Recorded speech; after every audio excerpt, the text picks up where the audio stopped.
అంతకాలేశమామేవాం స్వరన్ముక్తి కలేవరం యం ప్రాక్షసి సమద్భావం యాతి నా శస్త్ర సంశయః. అర్జున, వేదములలో అర్జున దేవతల్లో శ్రేష్ఠుడనగు అర్జున, జనించి నిత్య పరివర్తన చెందుచున్నటువంటి ఆదిభూతములనబడు ఆదిత్య మండములో ఉన్న ఈరణ్య గర్భుడనయ్యున్నాను. సర్వయజ్ఞాభిమాని అయిన దేవాది దేవుడనైన నన్ను ఆది యజ్ఞమని చెప్పబడును. అర్జున, నాశమున లేని పరమాత్మనే బ్రహ్మమును. అతని స్వభావమే అనగా జీవభావమే ఆధ్యాత్మికమని చెప్పబడును.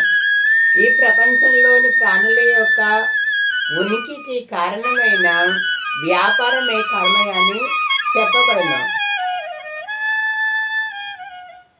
మధుసూదన, ఆది యజ్ఞం అనగానేమి? ఆది యజ్ఞము ఈ శరీరం నందు ఎట్లుండును?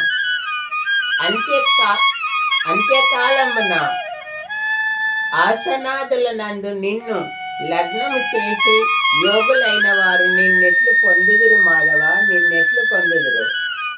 అర్జున, ఎవడైతే అంత్యకాలమునందు నన్ను స్మరించుచు శరీరం విడుచుచున్నాడో అతడు దేవాది దేవుడనైన నన్నే పొందుచున్నాడు.